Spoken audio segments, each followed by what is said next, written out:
Attention, the following broadcast has been approved by Outcasted OC.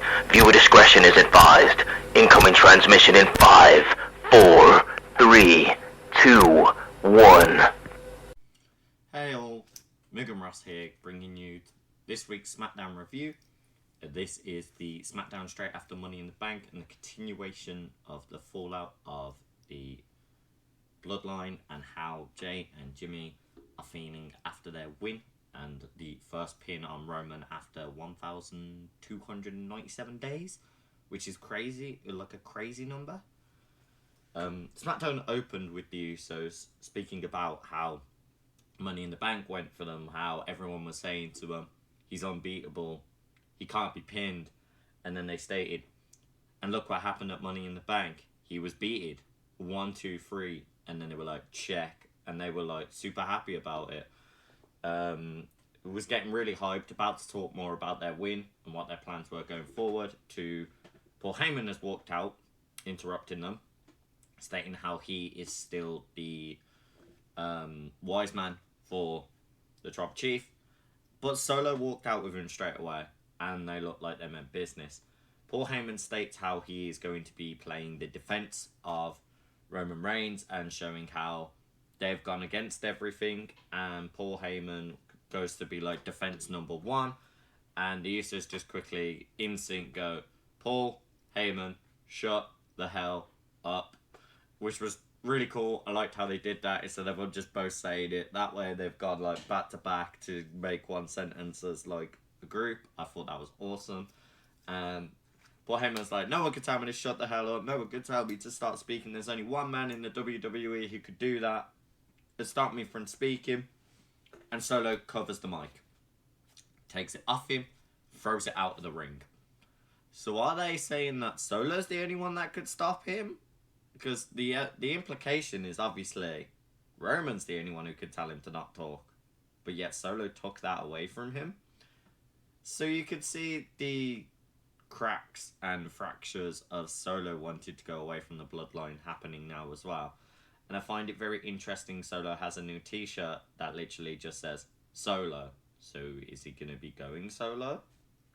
We'll see where the rest of this story progresses, especially through this episode, where when that happens, you have Roman come out, which I thought was gold storytelling because it's like, cool, Solo's now took the action, and then it sounds like they're on about Solo, not Roman, so Roman has to quickly come show his face to prove, oh no, they're on about Roman. He walks out, does the whole acknowledge me, Madison Square Garden, all of New York, acknowledge me, and then just stating the tribal, like, the trial of Roman Reigns, like the tribal court is now in session. He kicks off stating like, oh look, listen to the crowd, they're still chanting me as the tribal chief, and last time I remember, I am still the tribal chief. So if I didn't call tribal court in session, it's unofficial, and you're wasting my damn time. To both Usos, so Jimmy to start and then Jay straight after. Jimmy's like, nah, it's not going to happen like that. And Jay says the same, and it's like, look, you're not going to manipulate us like you always have every other time. Come look at this video package and you'll see exactly what we're on about. This package was really interesting because it showed all the different ways that Roman has said one thing and then done another, and showed the manipulation tactics he has done throughout this storyline. You had one moment he's being like, look, I'll look after you, I'm here for you, and then being like, nah. The fact they even showed Paul Heyman being like, yo, Paul Heyman, you're fired. Yet Paul Heyman's still around him now again. And everything like that, and it's crazy how it was going. The crowd very quickly turned into the UF Duck chants, saying like, you shouldn't have done this, you've really messed up the situation. And Roman was like, I haven't. That's not me. That isn't me. That's what I was forced to become for you guys, for the bloodline. I had to do all of this for you. So the crowd erupts again, saying that it's all BS, that Roman is straight lying to everyone. And he was like, how could it be a lie?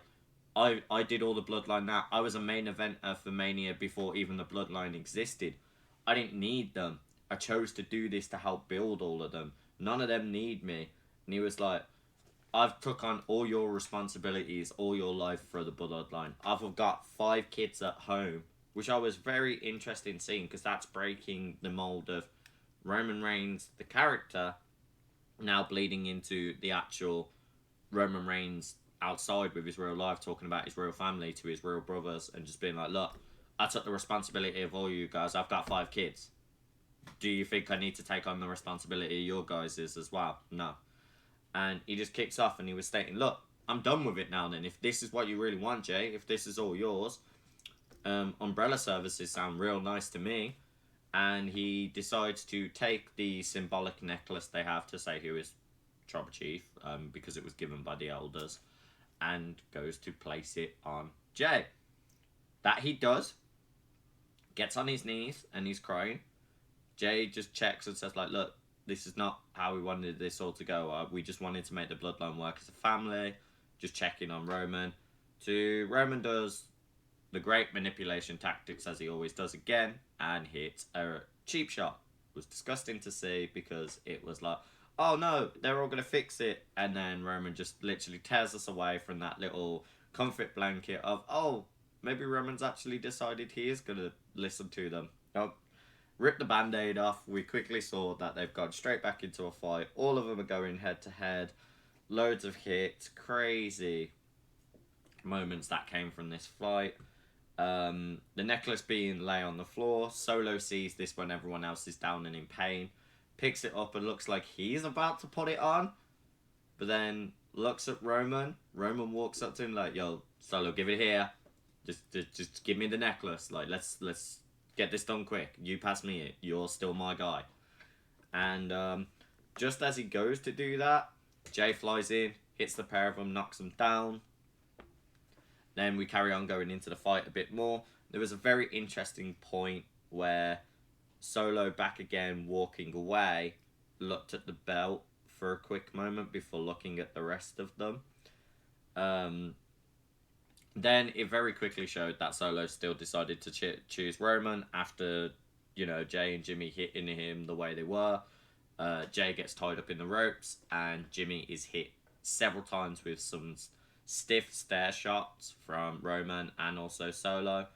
And then Jay quickly gets a chance to get free and he implodes on Roman. He just goes straight for him, hits him as hard and as vicious as he can, and Jay looks like he's about to go jump off the steps to do an Uso splash from the steps onto Roman while Roman's down. As he goes to jump, Solo quickly Samoan spikes him, so that was quickly stopped. Jay's thrown over the announce desk by Solo, and Roman just screams, "Finish them! Get it done!" So Jay is under the chairs. Roman stacks up all these chairs against him, basically burying him. Solo drags Jimmy onto the announce desk and splashes straight through, knocking Jimmy out. And we quickly transition to, after the kind of fight has happened, Jimmy is now being taken to medical facilities in a hospital. And Jay's like, look, I'll stay with you. I'm not going anywhere. I'll travel with you. Very quick cut off of them driving away. But it was interesting to see certain other backstage members. You saw most of the LWO cast stand there to check. And Rick Booz was also there to check on it. We go straight into Sheamus, a little bit of his music cut off, but he's already in ring, and Austin Theory also comes to walk down. This was a strong, heavy-hitting match, which was interesting to see from Austin, because Austin is more kind of high-flying, more technical. There we go, got the word out there.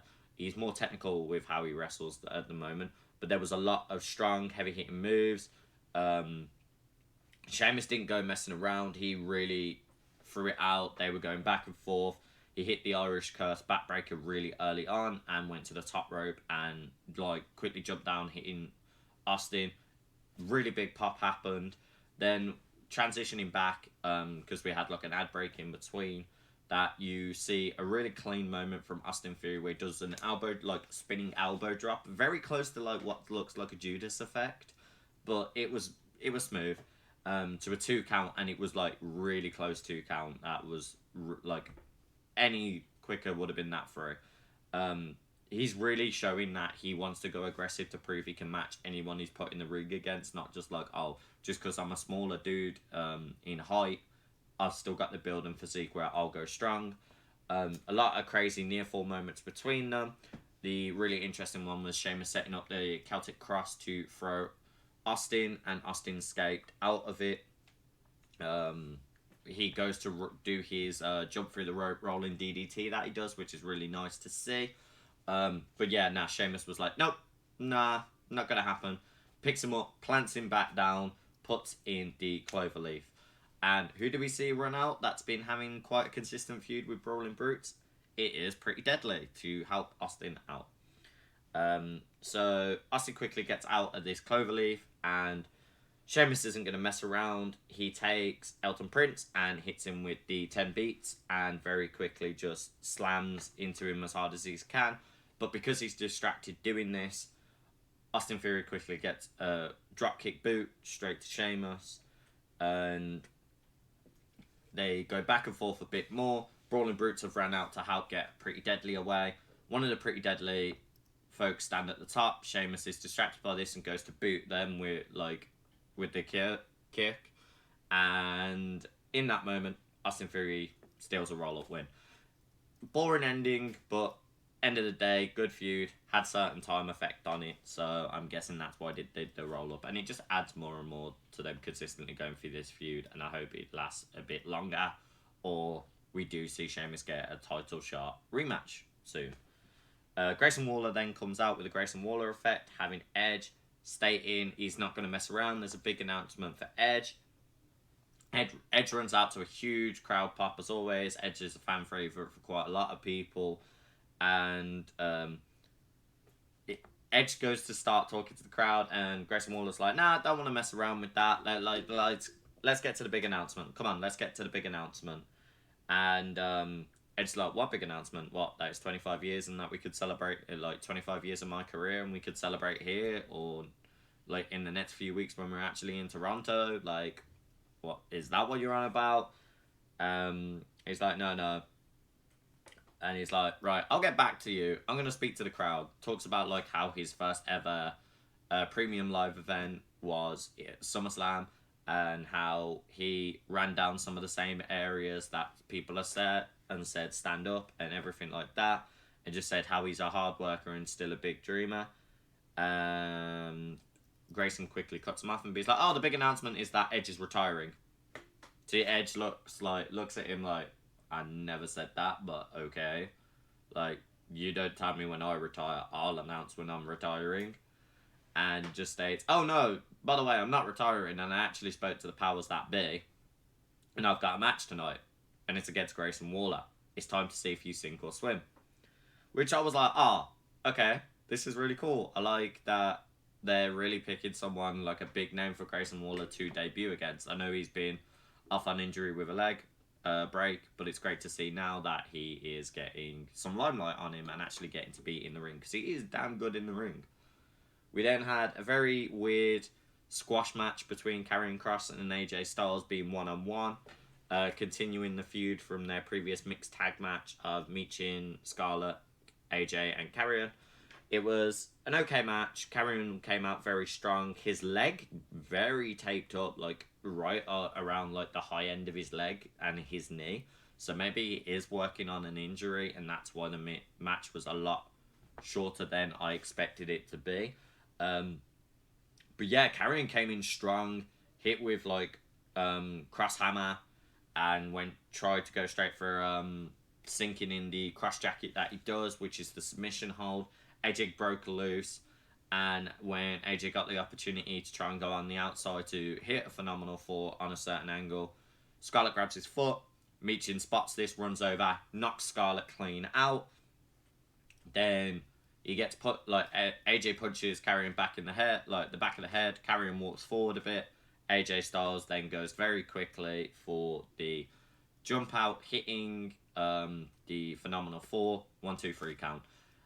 I wish they'd do more with this feud. I like that we're getting Scarlett involved, Michin involved, AJ and Karrion. They're all great wrestlers, but you're not giving the TV time. You're not really building the match. I know Karrion's trying to do this I'm going to crush you really quick type of thing, and AJ's been like, nah, I'm not having it. I can knock you out with one special. And I get this, but it's just making the feud boring. It's not elevating it more. It needs to be elevated slightly higher in that way. We then have a video package of Asuka, Bianca, and Charlotte's feud from last SmackDown, and what also ended up being partly in Money in the Bank and the craziness of what was going on there.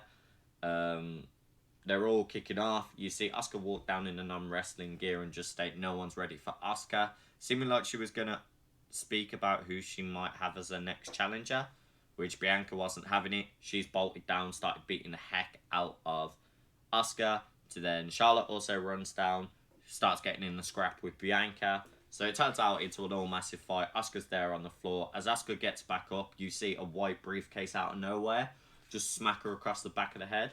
So we see Io, and Io goes to the top rope, hits a moonsault on all of them, which was crazy, and then it looks like they're going to go cash in. Bayley takes the briefcase to go quickly give it to a referee. Bianca quickly snubs that, gets it out of the way, and the officials on commentary were like, nope, it wasn't cashed in, it was stopped, it didn't officially go to an official yet, but that opportunity still could happen.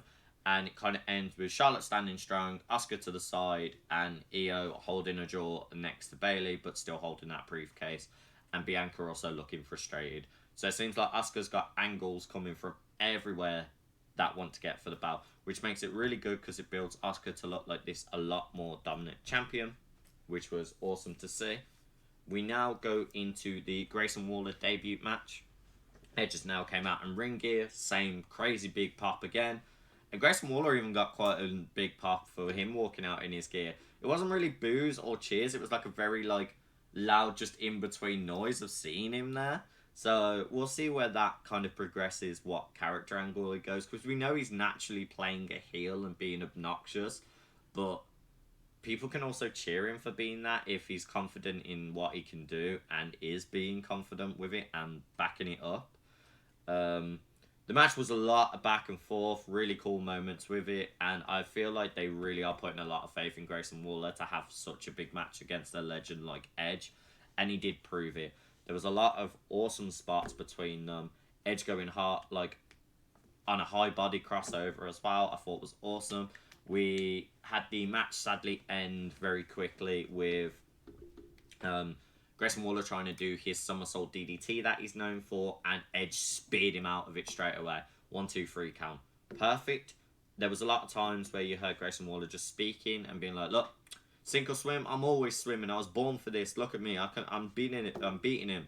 Like, y'all know who this is. I'm a legend killer as well. And everything, just really talking smack. When the match ends, Edge picks up a mic and looks at Grayson Waller and went, hey Grayson, you swam. So Edge kind of gave the approval of saying look, you did good, kid. I respect it. You did put me through it. And it was awesome. We then finished the night with Roman walking back out being like, yo, I didn't get to do everything properly the first time at the start of the show, so let's end it properly. Goes Madison Square Garden, and, the rest of New York acknowledged me, and he was going to start talking again to interrupted by Jay. Jay runs down the actual crowd steps, which I feel like is a little callback and getting more in Roman's head of how Roman used to walk down the ring with the Shield. I might be looking too much into story there, but it feels like they did that for a reason. They wouldn't have just been like, hey Jay, just walk down here, the same way Roman used to all the time. And it was freaking dope. You saw Roman shout to Solo, whenever he comes out, finish him, end him now, he's done. Solo and Jay have a stare down, and Jay goes, forget this, runs, flies over the barrier, hits Solo, grabs him by the neck, throws him into the ring post, so Solo is completely knocked out, and then we get straight into Jay super kicking him, beating him down where they can, so Solo is completely knocked out. Jay stood there back and forth for a few minutes, looking around, sees a chair and bolts to Roman. Hits him a couple times with a chair shot, goes crazy again. Solo sneaks himself in, takes the chair off him for a moment. Jay goes, nah, super kicks him while Solo's distracted. Solo's knocked out again. Roman runs away, so does Paul Heyman, and Jay just takes out all the frustration, chair shot, until Solo can't really move. Solo rolls out of the ring in a lot of pain and just drops to the floor to get away. And Jay just screams, down into a mic and goes, "So this is how it's going to be. You've took Jimmy from me, so I'm going to take something for you now. You know how we said it was tribal chief like court? You're looking at the judge, jury, and executioner in front of you right now. And this trial, it's going to be a trial by combat. No bloodline, no wise man, no solo Sokoa enforcer behind you. Just me and you, one-on-one, so I can beat your ass one more time, so you better accept. This is the true final build of main event Jey Uso, and I'm fully here for this. I loved that segment. I loved the way he said it's trial by combat, and they've really played into like this Uso heritage bloodline story and been like, we're going back to like traditional fighting within family feuds of a tribe and everything, and it's so good storytelling, and it was a perfect SmackDown to do so. Really felt the storyline continuing from after Money in the Bank, and they built it perfectly, and I can't wait for SummerSlam, if this match happens on SummerSlam or where we see this match going soon. Either way, perfect SmackDown for me. I'd give it a 10 out of 10 if we were doing a rating system. Let me know what your favourite spots were, your favourite moments were. Madison Square Garden really did get close to the same level as a UK crowd, but I still think the UK crowd topped it for SmackDown reactions the past couple of weeks. Either way, that has been my review of SmackDown. Let me know what you guys thought in the comments, and if you don't already follow us on the socials, follow us on the socials, and I will see you on the next review. Bye all.